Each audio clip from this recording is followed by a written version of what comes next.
of Michigan. Congresswoman, thank you very much for joining us. Do you feel there is more that your caucus, the Democrats, could be doing to highlight what's in this bill and make sure the American people actually understand what's at stake here? Well, look, I'm absolutely sick to my stomach about this. We're in a holiday week. The Senate is taking votes. The House is projected to come back as well. And what's at stake is 700,000 people and their health care in my state, in Michigan. I feel like I can't shout this loud enough about what is at stake. We also have continued chaos that is coming down from this administration on the people of Michigan, particularly as it pertains to its manufacturing economy. This is something people need to know about this bill. Not only are we going to lose food assistance and health care and increase our national debt, we're going to lose manufacturing jobs. We're going to take major cuts to industrial policy that's going to hurt a state like mine, where unfortunately unemployment is on the rise. And so my sleeves are rolled up to do whatever it takes to make sure people know what's at stake and to stop this legislation from moving forward. That is job number one right now. Okay, Congresswoman, also you are introducing the Stop Trump's Abuse of Power Act this week to limit a president's power to send troops without state approval. That comes after the Trump administration, of course, deployed hundreds of Marines and thousands of National Guard troops to Los Angeles earlier this month. Tell us more about why you're introducing this legislation from Michigan's point of view and what you hope that it accomplishes.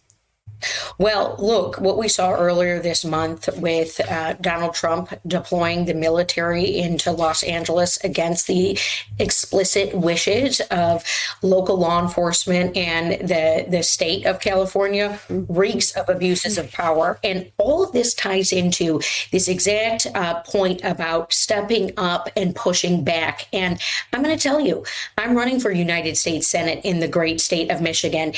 Look, I'm a lawmaker right now. I feel very strongly about what we are seeing this administration attempt to do, continuing to color outside the lines of our Constitution. And I am putting up my hand. I am not refusing to be comfortable in this moment. And I want to encourage anyone watching your show to join me in my campaign for United States Senate at HaleyForMI.com, because winning Michigan and being the only Democrat that has a chance of beating a Republican in the fall is also how we push back. And that would be next fall, of course.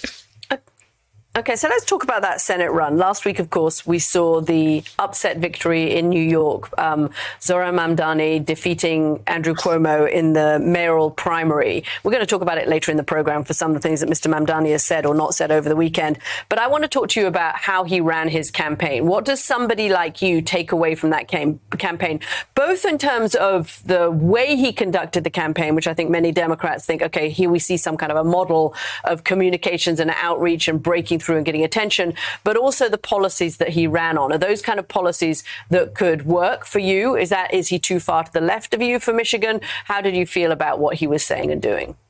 Well, I certainly appreciate your question, but of course, I can only speak to what is going on here in Michigan. And I'm someone who flipped a seat that voted for Donald Trump in 2018. I held that seat in 2020, and I have, frankly, my entire career put up my hand for Michigan in moments of crisis. I served as chief of staff on President Obama's U.S. auto rescue. This was an initiative responsible for saving General Motors and Chrysler from going belly up. I'm very deeply connected to Michigan's manufacturing economy, our workforce, the 200,000 jobs that we saved. I played a lead role in passing the CHIPS and Science Act. And now, of course, I'm, boots on the ground here in Michigan. And that's what this is. This is a Michigan moment. And it's what's propelling my run for United States Senate and why I want to stop the individuals who want to rubber stamp Donald Trump's agenda, who are eager to get into that chamber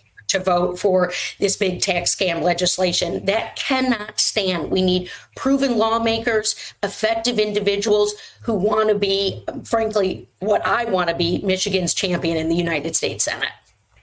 Congressman, I'm glad you had a chance to talk about your record in Michigan. The reason I raised Mr. Mamdani is that obviously he has had a campaign where he came from literally 0% to winning the mayoral primary in a major city in the United States, the biggest city in the United States. And I'm just wondering whether there are things from his campaign, from the style of his campaign even that you might have watched. I mean, that you might have thought, oh, that is something that Democrats around the country could learn from. Look, I certainly relate to being a Democrat who nobody thought could flip a Republican seat at 35 years old, a race I started at 33, and a lot of people looked at me and said, you're too young. We've never had a millennial member of Congress for Michigan. And of course, now I'm joined by Congresswoman Hillary Scholten, who did the exact same thing in Grand Rapids. And so I believe my playbook is really something for the nation to look at, because I talked about the manufacturing economy. I talked about good, sound industrial policy. And those are things not only that I talked about on the campaign trail, but things that I got done in Congress and what I'm going to showcase as I run for United States Senate.